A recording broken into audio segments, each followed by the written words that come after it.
네, 안녕하세요. 안녕하세요. 국제 모유수유 전문가면서요. 파주의 아이통목이라는 모유수유 전문 업체를 운영하고 있는 이은영 강사입니다. 반갑습니다. 제가 18년째 지금 육아 상담실을 운영하고 있거든요. 그래서 우리 사모님들이 많이 걱정들 하세요. 특히 함몰 유두 엄마인 경우가 많이 걱정하세요. 제가 오늘도 지금 두 분을 했거든요. 두 분을 갖다가 하는데 함몰 엄마가 두 분 오시고요.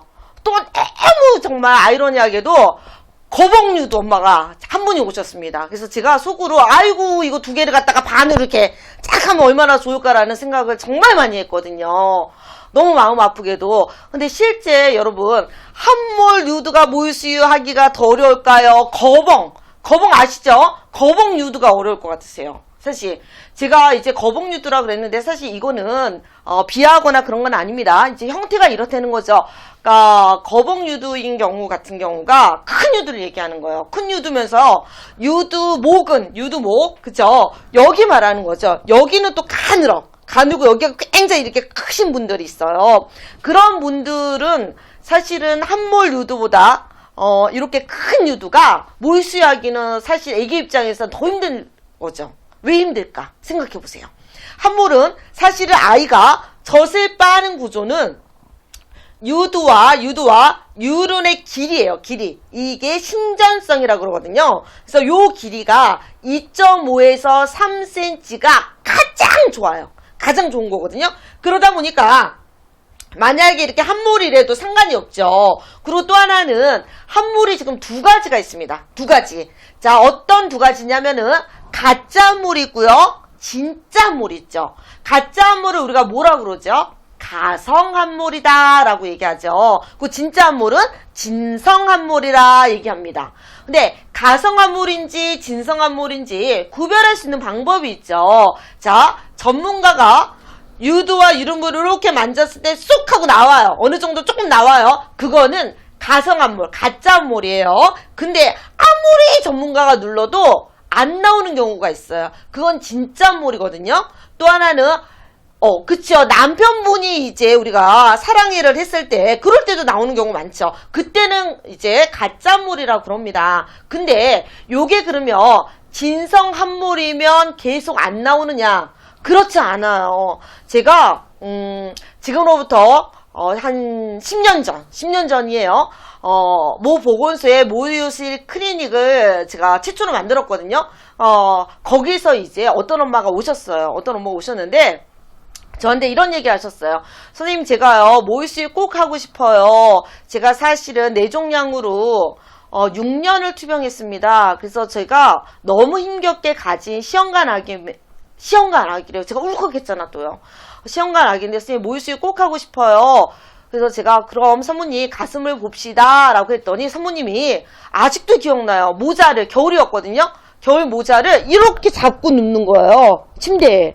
그래서 제가 첫날은 물어보지 못했습니다. 모자를 왜 자꾸 누울까? 그러니까 내종량이라는 건 얘기를 하셨잖아요. 그래서 무슨 사연이 흉터가 있지 않을까라고 생각을 했는데 나중에 보니까 방사선호제에서 머리가 아예 안 난다고 그러시더라고요. 그래서 엄마가 모유수유 선생님 꼭 하고 싶어요 했는데 이 엄마가 진성 함몰인 거예요. 진짜 함몰. 근데 그때가 엄마가 12주 때 오셨거든요. 저한테. 그래서 제가 사모님 우리가 16주 때부터 제가 일본에서 이제 유방관리학을 배울 때 그때 이제 레츠 선생님이 16주 때부터 유방관리를 해라. 그래서 제가 이 엄마한테 서약서를 받았어요. 사실은. 서약서를 받아서 제가 마사지를 일주일에 한 번씩 해줬을 때 만약에 조상기나 유산기가 있을 경우에 태클 안 걸는 걸로. 저도 강사니까 저도 저 지켜야 되잖아요. 그래서 사실 이렇게 서약서를 받고 요거 있잖아요. 이거 스포이드거든요. 이거 피존 건데 저 피존이랑 아무 상관 없습니다. 이거 굉장히 좋아요. 그래서 여러분들 진성 함몰인 경우나 가짜 함몰인 경우 마찬가지예요. 얘를 이렇게 가슴 있잖아요. 요게 함몰이라고 생각하시면 하루에 이 스포이드를 1초씩 하는 거예요. 1초 이렇게 하면 유두가 쏙 나와요. 그 다음에 배가 아프지 않아요? 그 다음에 2초 그 다음에 3초 이렇게 해서 점점 늘리시는데 자 초기 때는 1초 2초만 하셔도 돼요. 그리고 본격적으로 우리가 이거를 많이 사용할 때가 37주 때 많이 사용하시면 되죠. 제가 우리 코로나 전에 3년 전이죠. 벌써 워싱턴 학회에 갔었어요. 저는 이제 모성간호학을 전공한 사람이기 때문에 학회를 갔는데 깜짝 놀랐잖아. 제가 이거를 일본 가서 공부할 때 알았던 거거든요. 근데 지금 우리나라에도 팔아요. 그죠? 근데 3년 전에 워싱턴에서 이제 학회에서 디스플레이 돼 있었어요. 요게. 우리가 예전에는 그 메달락에서 나오는 한몰 그 교정기 있잖아요. 그런 걸 많이 썼었잖아요. 근데 워싱턴에서도 이거 쓴다는 거죠. 학교에서도. 그래서 전 세계적으로 이제 전문가들이 다 와서 공부하는 곳인데 사실 이거는 10,000원밖에 안 하거든요. 이 회사랑 저 아무 상관없습니다. 근데 제가 봤을 때는 가장 좋은 것 같아요. 근데 단 하나, 만약에 내가 여기를 갖다가 이렇게 했는데 여기가 자, 한물이라고 치면 이렇게 하면 스포이드가 이렇게 하면 나오죠. 이게 붙잖아요. 근데 배가 아파. 그러면 스탑하셔야 돼요. 그리고 배가 안 아파? 그러면 초를 지속하시면 나중에는 나오죠. 그래서 이 산모 궁금하시죠? 그렇게 진행해서 저랑 15개월 완모했습니다. 15개월. 완모하고 굉장히 엄마랑 아빠랑 친하게 지냈거든요. 저랑. 그래서 너무 제가 이 엄마한테 감사하다고 그랬어요. 사실은 저는 유방관리학을 일본에서 공부했지만 확신이 안 섰거든요. 이게 정말 과연 될까? 그래서 그 엄마한테도 솔직히 얘기했습니다. 제가 보고 나지만 한국에서는 해본 적이 없다. 그래도 하겠냐? 그랬더니 엄마가 오케이 하신 거예요. 그래서 그 엄마 케이스를 통해서 제가 이제는 37주 이후에 있는 엄마들은 무조건 애를 낳아도 되니까. 그죠? 그때는 안전하니까 그때부터는 이걸 사용하라고 그럽니다.